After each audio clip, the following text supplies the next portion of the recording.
Well, hello, church. It's Pastor Jeremy coming to you from the parsonage with another daily devotion. Today we're going to hear from Elvis Desai. Elvis, we got to know Elvis when he was living in Flint and was a student at Kettering University. A few months ago, Elvis moved to California for work, but Elvis is going to come to us today all the way from California to tell us one of his favorite stories from the Bible. Hi, Elvis here. I'm bringing this short story from California. I miss Street United Methodist Church. I miss Pastor Jeremy. I miss Flint. Uh, so here's the story. So Peter drops everything to follow Jesus, which is exciting, right? To follow Jesus.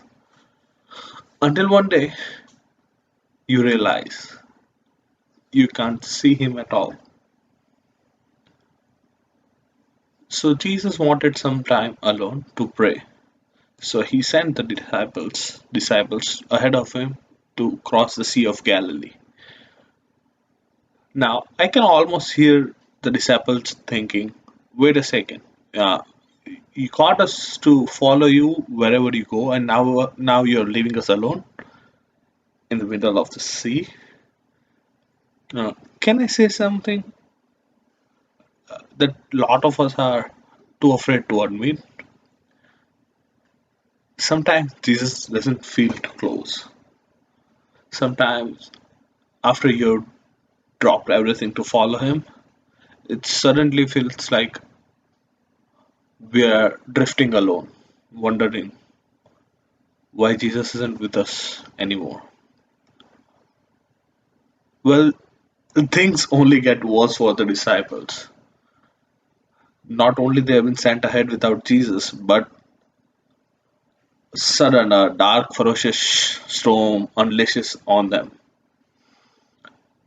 and in an instant, the Bible says the storm comes over them in an instant.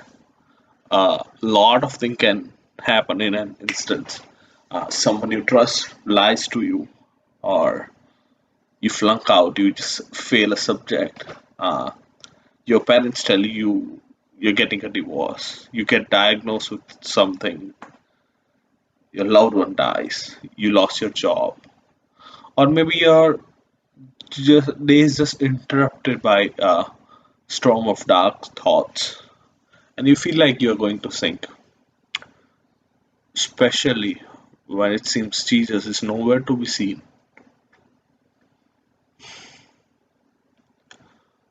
Well, one of the guys on the boat, Peter, he sees him. He sees him to Jesus. He's walking to them through water. It's Jesus, right? Some disciples get creeped out.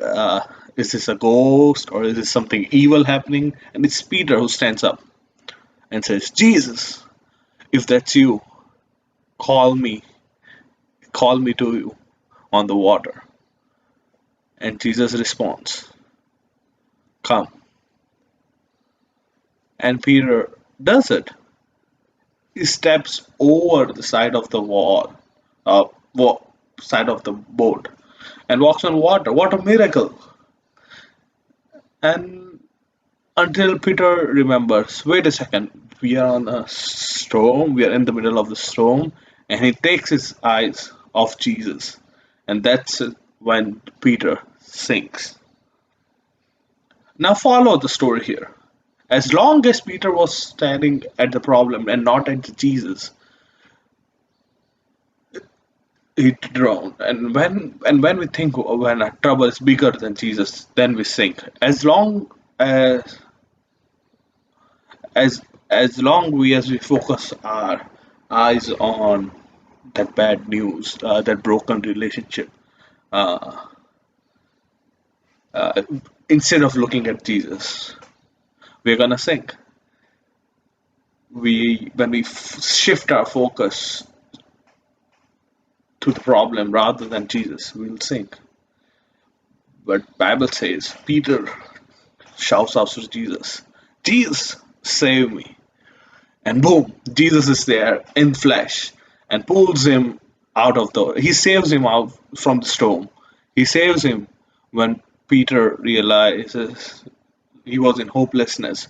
And Jesus says to him, "Hey, I'm right here. I've been here the whole time." Maybe you need to realize that the storms and your problems are bigger than you. But Jesus is your only hope. Even though he may feel far away, he's always right there with you. Look, Jesus never said, Jesus never says there won't be storm. The pain of life won't smash into you. Uh, and in an instant, when troubles rise, when worries of life wash over you, Jesus says, "Hey, look at me. Keep your eyes here. Call out to me. I may feel far away, but I never am." Because in dark storm, it's hard to follow Jesus. And then Jesus gives us powers to walk. And then Jesus gives us powers to walk on the storm, on the sea, on your problems. And I guess that's what we have to realize. As it says in John 16:33, "In this world you will have trouble, but take heart. I, Jesus, has overcome the world." Thank you. Well, thank you, Elvis, for that reminder to keep our eyes upon Jesus and to believe that he is bigger than every storm. We want you to know that you will always be a Court Streeter and you will always have friends here in Flint whenever you can make it back to Michigan. If Elvis said something that gave you inspiration or encouragement, please let him know in the comments. You can find a new devotion here each day at noon. Until we meet again, keep washing your hands, keep wearing your mask, and do not be afraid.